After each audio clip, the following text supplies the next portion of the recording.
Rigging camera setups can be a blast until you're racing against the clock on a fast-paced shoot. That's why on my latest music video project, I ditched the one camera workflow and went all in with 2 fully rigged setups. In this video, I'll break down each camera setup, and at the end, I'll give you a look at the Focus Puller's wireless monitoring kit powered by the ACCSOON Cineview Master 4K transmitter. These transmitters are one of the key ingredients to working fast on set, providing a fast and reliable video signal for the first AC to pull focus. That way I don't need to worry about getting focus, I just stay locked in on my shots, framing, camera moves, and lighting. And just before we get started, if you do like cool camera setups, smash that subscribe button down below. If you've seen my other videos, you already know I love shooting LUMIX.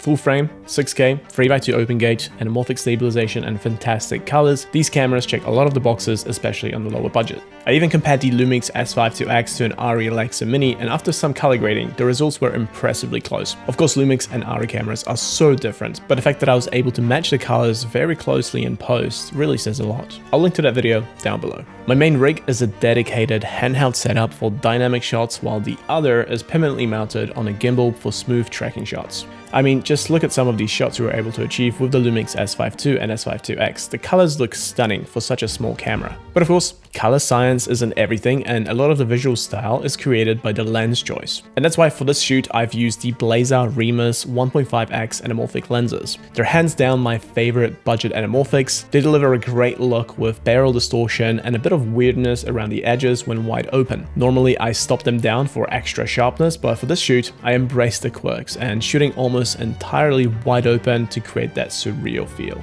Needless to say, it was a tricky few days for the Focus Puller. I mounted Blazars using the Viltrox PL to L adapter. I've tried several adapters, but this one has larger locking clamps, making it easier to swap lenses, and its longer support base pairs perfectly with this rig.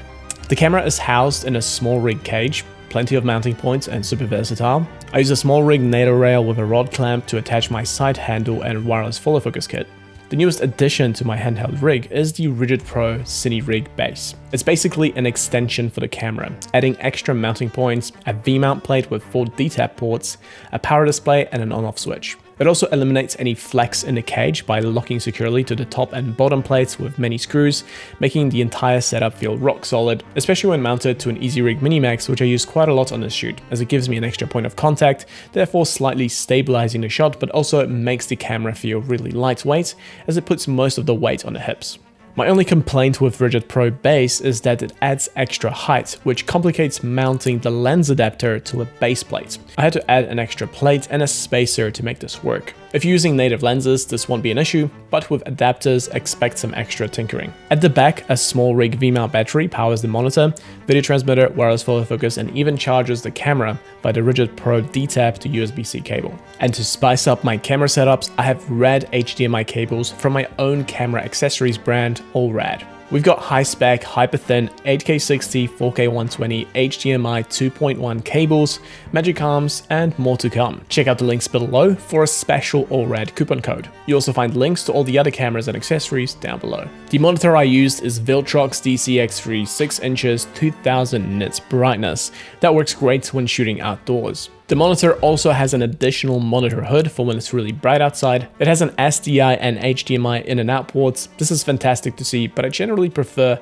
the HDMI loop out from the video transmitter side since it reduces the delay for the Focus Puller. And that's where the ACCSOON Cineview Master 4K really stands out. It has an HDMI in and out as well as an SDI input. It can be powered by DC port as well as NPF batteries. It has a really solid Cybertruck build, has a monitor on the side that allows you to change various settings like groups, channels, bit rates, resolutions, and fan speed. These transmitters can connect to 1 wired and 4 wireless smart devices, so the director can constantly monitor shots on the iPad, and departments like art and lighting can also make final checks without crowding around the camera. ACCSOON advertises 25 milliseconds latency when transmitting in 1080p with lower bit rates. I usually use the highest bitrate in 1080p, and the latency is still really good for focus pulling.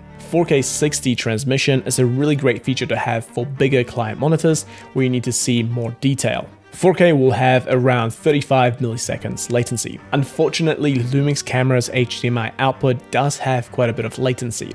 One trick to speed it up is to turn off audio via HDMI on the camera, and that helps a lot, but I hope Lumix can improve this in their next camera. Our awesome camera assistant Jimmy was still able to get shots in focus with that slight Lumix HDMI delay, even though some of the shots were really fast paced.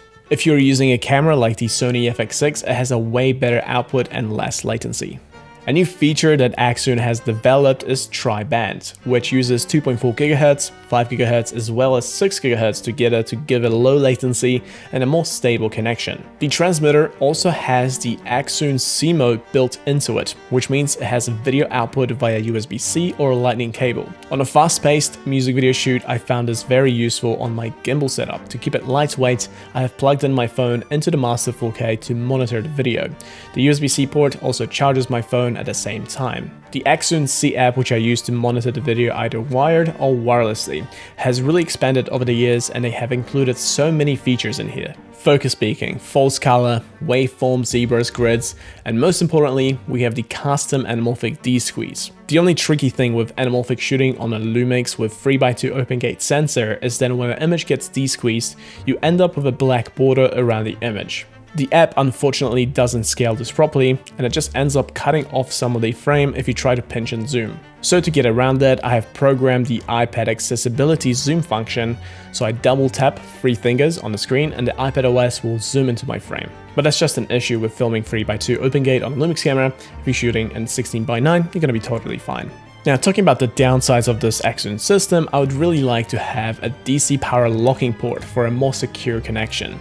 The transmitter units are also quite big, so if you're rocking a bigger build, then it's not a problem, but if you have a smaller camera setup, then this system might be slightly too big for you.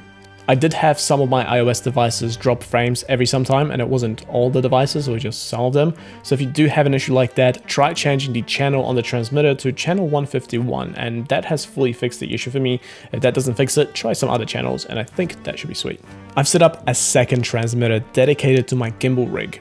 This means whenever I need to grab a gimbal shot, the transmitter is already on there, it's already on, and the only thing that the camera assistant has to do is simply switch the receiver group to connect to my B cam. The receiver restarts in about a minute and we're back in action. No need to re-rig any accessories or swap any parts. Both cameras stay fully rigged and prepped the entire day and they're ready to roll, which makes switching setups incredibly fast and seamless, so I can just get a few handheld shots here, and the next setup I can straight away get into my gimbal shots. Now let's talk about my gimbal rig itself. Compared to the handheld setup, this rig is so much simpler and optimized for speed. I'm using the DJI RS4 Pro Combo kit, and honestly, it's been a game changer. One of my favorite features is the auto locking system. It locks all the axes with a quick press of the power button. This saves so much time when swapping lenses because I'm not fiddling with manual locks on each axis like most other gimbals in the past. For the camera, I'm running LUMIX S5 II. Monitoring is handled by the second ACCSOON Master 4K transmitter, which runs on an NPF battery and connects directly to my phone via USB-C. The iPhone setup is incredibly lightweight and quick to assemble. The ACCSOON C app gives me everything I need for monitoring, and I can even record, live stream, or upload the footage directly to Frame.io from the app if I need to. One feature I'd love to see in the app is the ability to record anamorphic footage with D-squeeze applied. Currently, recordings save without the D-squeeze, so I use recording mode only with spherical lenses. Another huge bonus with this setup is that I can connect my phone directly to the Wi-Fi signal. If I need to step away from the camera to adjust something on set, which happened a few times, I can still monitor the feed wirelessly while walking around. This compact gimbal rig is perfect for run and gun shoots, but when I'm working on a bigger production, I'll expand this setup. I'll rig the gimbal onto a TILTA advanced grip and add a V-mount battery, external monitor, and hook this up to an easy rig for added support. Now let's talk about the focus pulling kit. At the heart of the setup is the Viltrox DC-X3 monitor, which is the same one I've used on my handheld rig. It's mounted inside of a Viltrox cage with plenty of mounting points, making it easy to customize. I've attached a V-mount plate on the back with a 150 Wh battery from Bebop. I can power both the monitor and the ACCSOON Master 4K transmitter for almost the entire shoot day. I've clamped a focus pulling kit below the monitor, and if any of the accessories need charging, all my V-mount batteries also have USB-C ports. On the day, we also use 2 focus pulling kits. One is the TILTA Nucleus M, and the other one is the Small Rig Fizz system. The TILTA system does require a D-tap port to power the motor, so that's why that ended up being on the handheld kit, and the small rig actually has a little plate with an NPF battery to power the motor, so that's what we ended up using for the gimbal setup. And the best part, the whole focus pulling kit is super compact and it fits neatly into a case with minimal disassembly. Having two fully rigged camera setups, one handheld and the other one on a gimbal, proved to be a complete game changer for music videos and commercial shoots, allowing us to move quickly and capture a variety of dynamic and smooth shots without downtime. The combination of LUMIX cameras, Blazar anamorphic lenses, and ACCSOON Cineview Master 4K transmitters delivers incredible image quality and reliable wireless monitoring, keeping the entire crew in sync. Hope you enjoyed this behind the scenes look at the dual camera setup. If you guys got any questions, leave them down below, and I see you guys next time.